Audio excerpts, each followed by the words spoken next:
كان قد حمل هذه الكاس الجميلة كما. The dead man returns and he is in WrestleMania shape, but unfortunately he's not travelling to Philadelphia.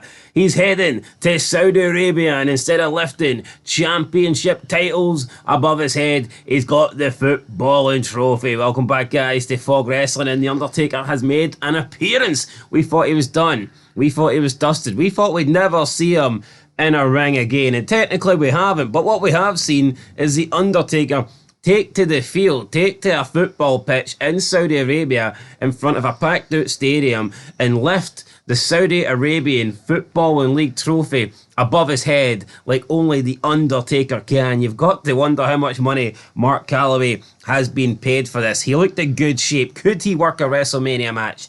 Potentially. He was in good enough shape to fly over to Saudi Arabia and lift a trophy above his head. And then you've got Cristiano Ronaldo, probably one of, if not the highest paid sports person of all time. And he's just standing there watching in awe of The Undertaker's presence. And there's a reason why Undertaker is getting flown out to Saudi Arabia and not people like Johnny fucking Gargano. Yep, Johnny Gargano. I mean, if he went out there, Ronaldo might be watching in awe, but for a completely different reason. Like, who the fuck is that guy? Who the fuck is that? Everyone knows The Undertaker, right? It's not like this would have been Ronaldo's first time seeing the dead man, that's for sure, but it's not quite the Fresh Prince of Bel-Air, it's the Fresh Prince of Jeddah.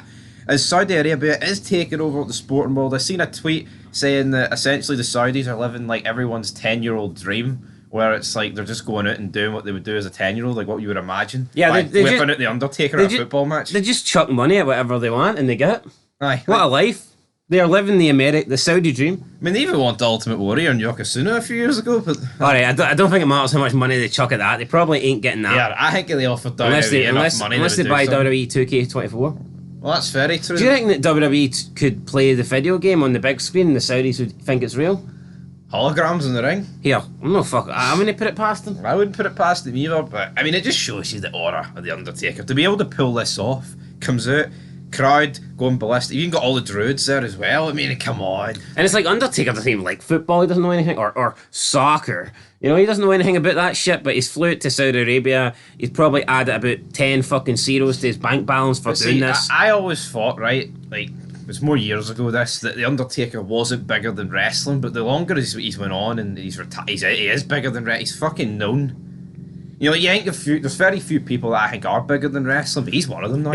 As great as The Undertaker, I think, has always been, he's one of those rare wrestlers, I think, that has gotten bigger since he retired. Yep. Maybe that's just one of those things, as soon as you retire, you're out the bubble.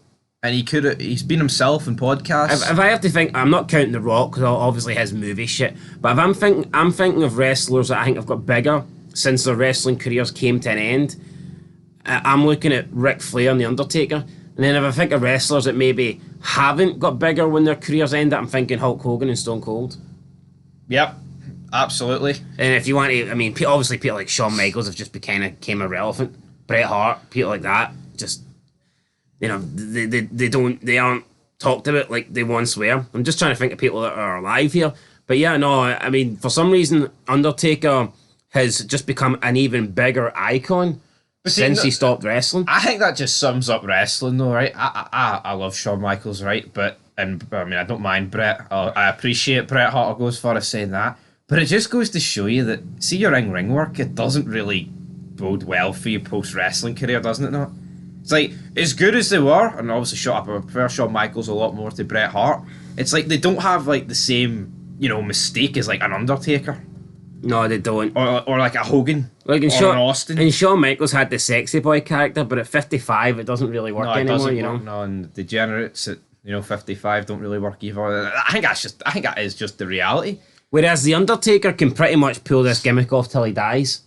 Yeah. No, and it's the same with Hogan. And it's the same with Austin. Austin can just put a t-shirt on and raise his arms. Like when Michaels comes out, like half bald and a wonky eye and just looking done, walking like he shot himself. Bret, I mean, he's always looked like he shot himself pretty much since Goldberg booted him in the head. So yeah, Bret, that was definitely Goldberg's fault. And fuck Bill Goldberg, Bret. But I think there's just a few people in wrestling that's like that. But Undertaker, no matter what, even at the age of 80, he'll be able to put this trench coat on and this hat on, and it'll just work. I think that's just the way wrestling is, and it always will be. But it just shows you, like we said, there's going to be nobody for these current eras that's going to be able to pull this off. They're not going to fly. People talk about Cody Rhodes and the stars of this generation, even though they're mid-carders and we're just calling them stars. They're never, seen 20 years if they still got this Saudi deal, they're not flying Cody Rhodes out here to say what he's want to talk about Saudis. No, they're not. I mean, even you look at Seth Rollins. See when he retires, he'll just be replaced by another workhorse. It's as simple as that. These guys are not legendary characters. They ain't going to go down in history. They ain't going to do anything like that. Undertaker is the Undertaker, and this fucking proves it, right? The fact that he's in a stadium, everyone knows who he is. He's getting paid millions to do this. Fly over and hold over a trophy. He doesn't even know what he's doing yet. He's there getting paid. Yeah, and I've no idea who actually won it. I'm going to assume Al Nassr won with Cristiano Ronaldo. I haven't seen any videos or pictures after the game, but I believe he was supposed to hand it to the winner, so that'll be interesting if he did hand it to Ronaldo. That's a surreal moment. But anyway, that's it for Fog Wrestling. A lot of surreal moments recently, but I will be back with some latest news soon. But until then, peace.